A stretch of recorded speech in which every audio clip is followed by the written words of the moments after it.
America. It's Wednesday the 21st of January. You're with Laura and Christian, and this is America Today.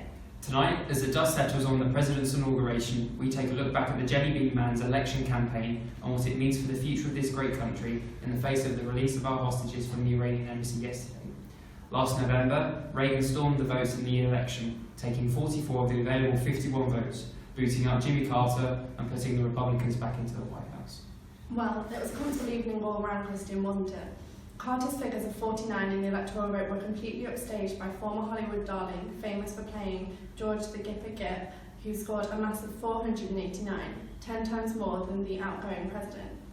Reagan also comfortably defeated his rival in the popular vote, getting over 8 million more than Carter. And of course, Laura, let's not forget about the wooden spoon candidate, John Anderson, who gained an entire 6.6% of the vote. Congratulations.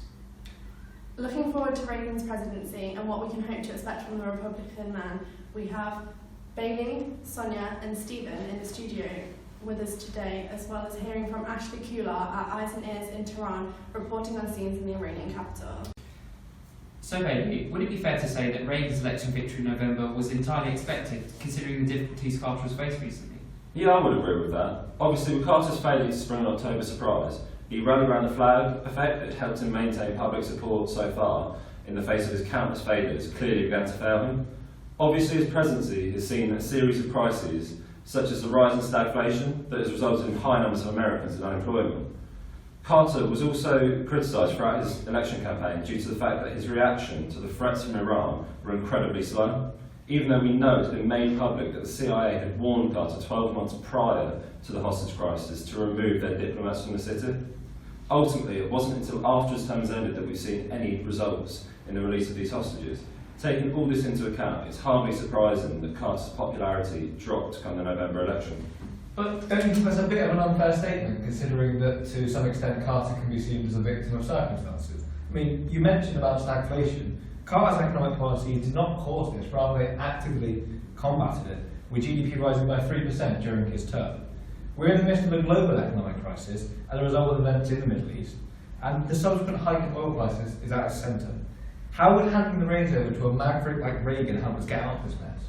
You can see from his response to questions posed in the presidential debate of October of last year that he already has his eyes on increased military spending, in spite of the fact our economy was running at a deficit of over $60 billion last year.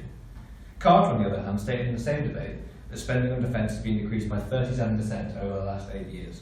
Is it really wise to start undoing this work, especially in light of our overwhelming failure in Vietnam? It's barely been 5 years. Surely alarm bangs should be ringing towards the attitude President Reagan represents. Don't you feel that this attitude, what I believe some are terming as Vietnam syndrome, is responsible for Carter's failure in foreign policy in recent years though? You have to look no further than the events of the last few days to see the devastating effects of Carter's policy of inaction. 52 of our citizens have only just been released after 444 days in captivity in Iran, and ultimately very little has been done by our former president to rectify this. His decision to run a covert military operation in the form of Operation Eagle Claw was symptomatic of a foreign policy crippled by fear, and the overwhelming failure of the operation nearly resulted in our nation becoming locked in a war with Iran. At a basic level, it shows that he hasn't learnt his lessons from the failures of Vietnam and shows a fundamental inability to deal with these sorts of situations. Several leading military analysts, including Shlomo Gazit, former head of Israel's military intelligence, and Gary Sick, a member of Carter's own National Security Council, have condemned the mission for its lack of planning and absence of adequate training. The operation has had far too many moving parts that were liable to fail, and the results speak for itself. That our former president signed off on such a mission with a low probability of success, especially considering the consequences that it would have had, highlights why we need a strong, assertive character in the White House, something that we now have with President Reagan. The hostage crisis in Iran has been brought up a number of times now. Would it be fair to say that the hostage crisis aided Reagan's victory? Based on the events of the debate between Carter and Reagan the week before the election, I would say so, yes.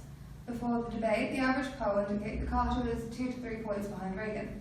This debate received a great amount of attention, and one of the top issues was terrorism, and specifically the Iran hostage crisis. In the instance of a hostage crisis itself, I use the term discussed lightly. I say that in such a way that the candidates, whilst discussing generalised terrorism defence policy, largely in relation to nuclear weapons, when it came down to the hostage crisis, it was essentially scattered over. I believe it was Barbara Waters who directed the candidates with a question in regards to the crisis, and was left with no real response from either candidate. However, the clever use of rhetoric used by Reagan helps him to emerge the winner and dramatically increase his lead over Carter. For those who missed the debate back in October, or simply need it refreshing, we will now show the clip of Ms. Walters' question. Mr. President, the eyes of the country tonight are on the hostages in Iran. I realize this is a sensitive area, but the question of how we respond to acts of terrorism goes beyond this current crisis. Other countries have policies that determine how they will respond. Israel, for example, considers hostages like soldiers and will not negotiate with terrorists. For the future, Mr. President, the country has the right to know, do you have a policy for dealing with terrorism wherever it might happen? And what have we learned from this experience in Iran that might cause us to do things differently if this or something similar happens again? Based on the amount of media coverage the hostage crisis was given, Sonia, this is an understandable question that would have been important for voters, correct?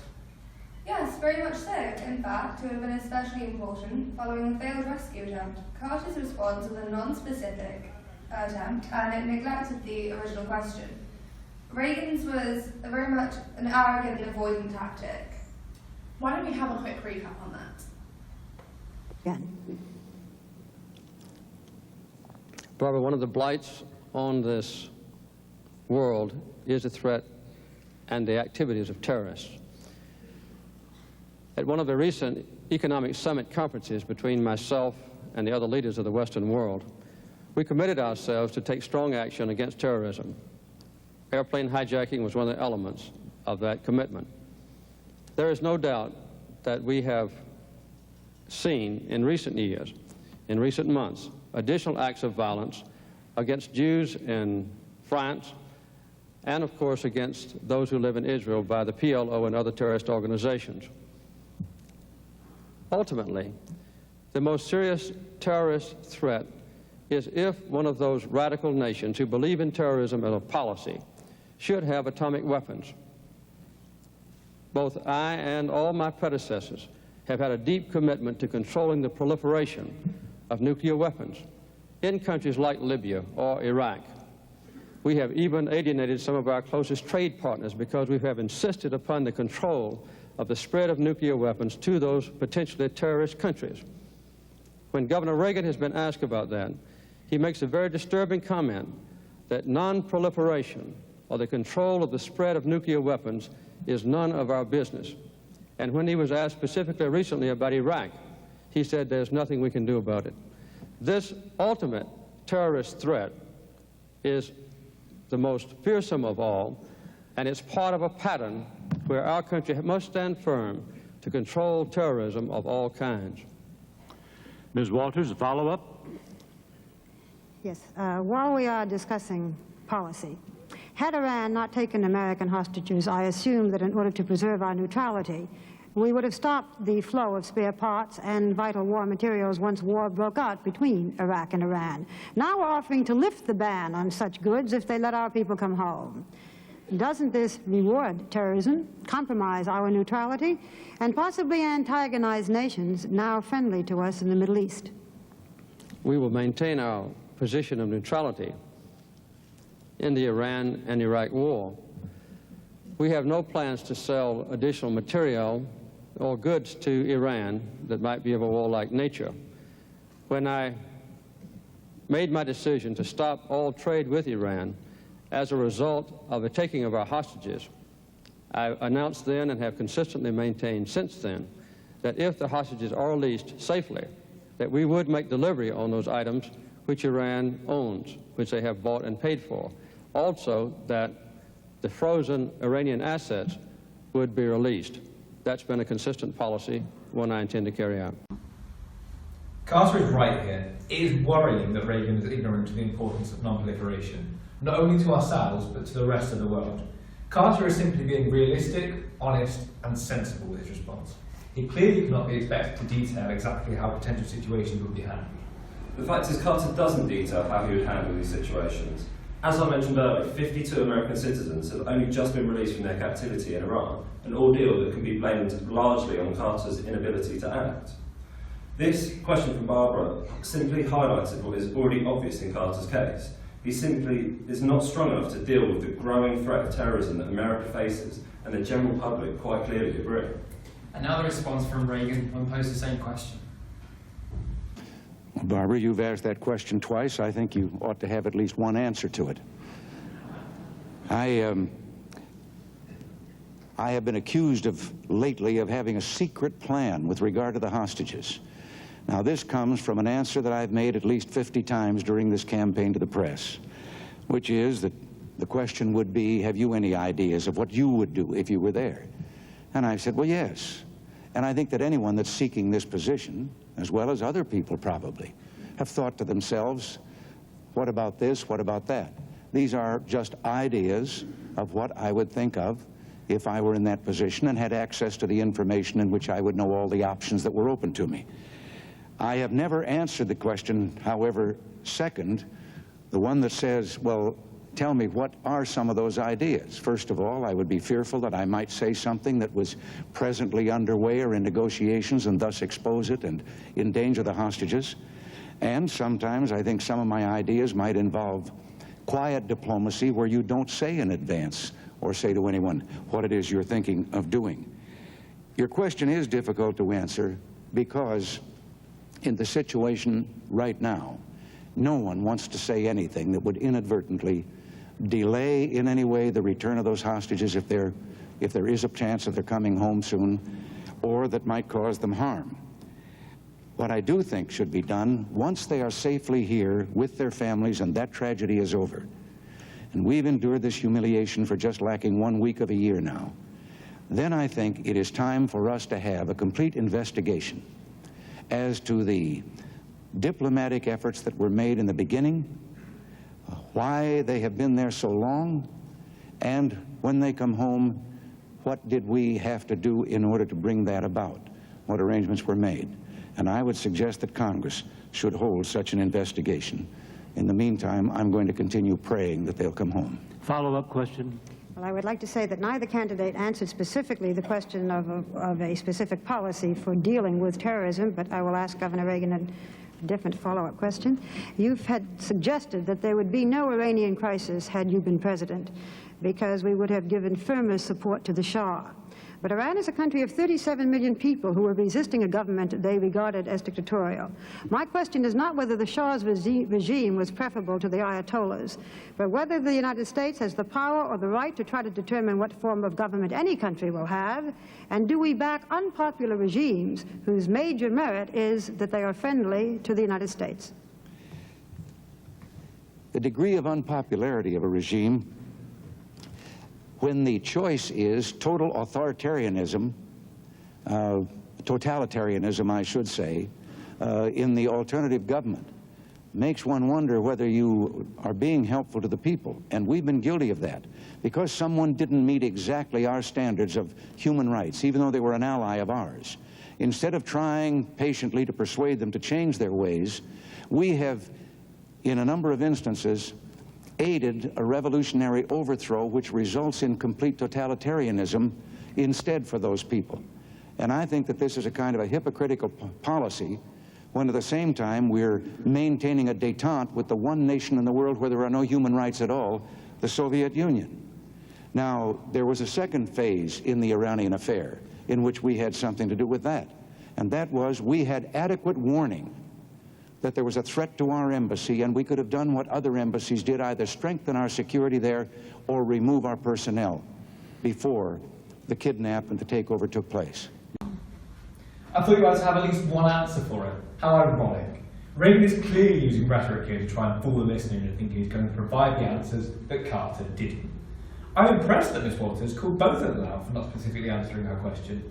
Sadly, I think that comment probably went over a few heads, and Reagan succeeded in convincing people he hadn't been ignorant of the question. As far as I'm concerned, Reagan is ignorant of the real issues and how to deal with them. I think you're being too dismissive of the points Reagan is making. He was making it transparent that he believes previous practices in American policy have been too interfering, and therefore leading to further problems. By admitting America's errors and also Carter's errors, he is indicating necessary policy changes that he will now undoubtedly make. Ultimately, Reagan won this debate outright, and it heavily contributed towards him securing a seat in the White House. Well, clearly the hostage crisis in Iran has been a significant point of discussion during the election process, and the handling of which appears to have impacted the voting results. We have discussed and heard the American perspectives upon this matter, and so we will now go over to Ashley, our foreign correspondent in Tehran, to hear from her what the experiences are on the other side of this event. Hi Ashley, good to see you. Thanks, Chris. How are you? Great, thank you. Yourself? Good to hear. I'm okay, thanks. So, following the release of the hostages, how would you describe the atmosphere in Iran? At the moment, the general atmosphere is a celebratory and goading one, like they've got one over America. Many Iranians see the hostage taking as an act of revenge for the destruction of democracy through the 1953 coup d'etat, instilling an inherent dislike for the United States among the general population. So it seems, in damaging relations with America, the hostage takers have successfully achieved part of what they set out for. You mentioned a feeling of success. Do you think the hostage crisis therefore represents the wider aims of the clerical establishment? The hostage crisis definitely represents the wider aims of Ayatollah's regime, as one of their main desires was to eliminate American influences in the region, blaming them for the corruption of Islamic values. It is safe to say that American-Iranian relations are now beyond strain following the hostage-taking. With the shattering of US-Iranian relations, what does that mean for Khomeini's government? With Khomeini's severance of ties with America, it has helped the regime to consolidate itself as a beacon of Islamic power in the region.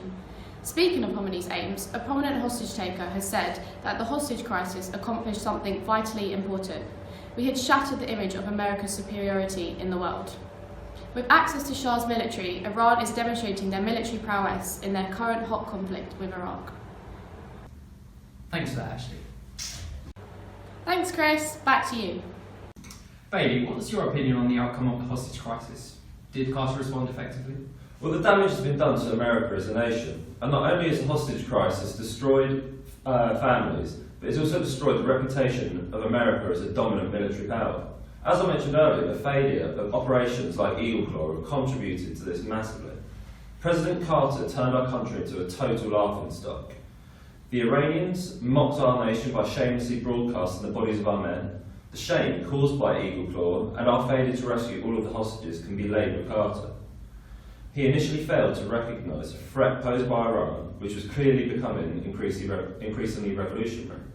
And when the threat became a hostage crisis, he failed to respond with tough and effective measures.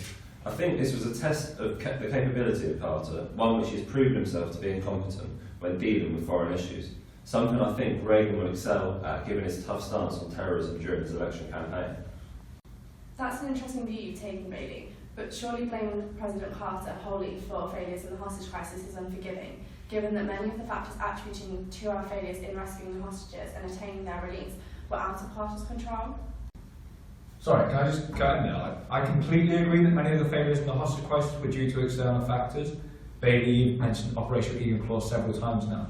It is unfair to lay the blame entirely with Carter, as he was initially apprehensive about the operation and was, if anything, coerced by his aides and Colonel Beckwith. Moreover, Eagle Claw failed primarily due to the dust cloud. Neither Carter nor Beckwith could have predicted her boom would have ruined the initial rescue plan. So unless you believe Carter is some sort of superhuman entity that has control over weather in the Middle East, blaming Carter for the failure of Eagle Claw is just wrong.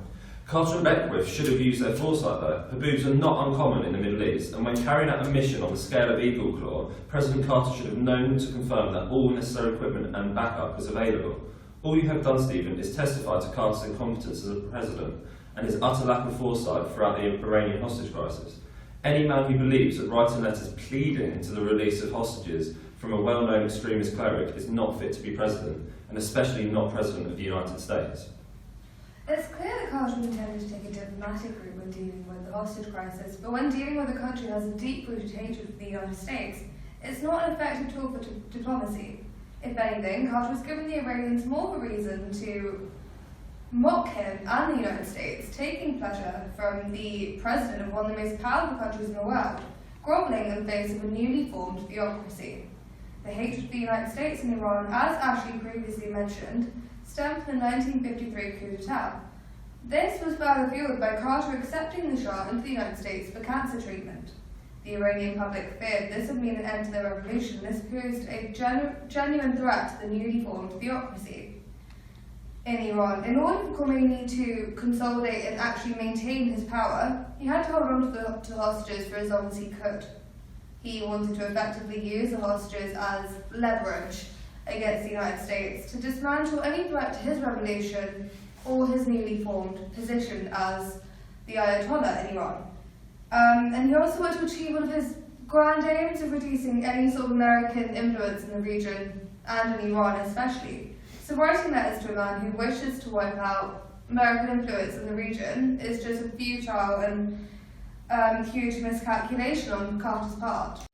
Unfortunately, we seem to have run out of time, guys. We've definitely covered all bases with tonight's show, and it's equally clear we're unlikely to find some middle ground between Bailey and Stephen. But we have definitely shed some light on what the Reagan presidency will look like. That's all from me and Christian. Good night and God bless America.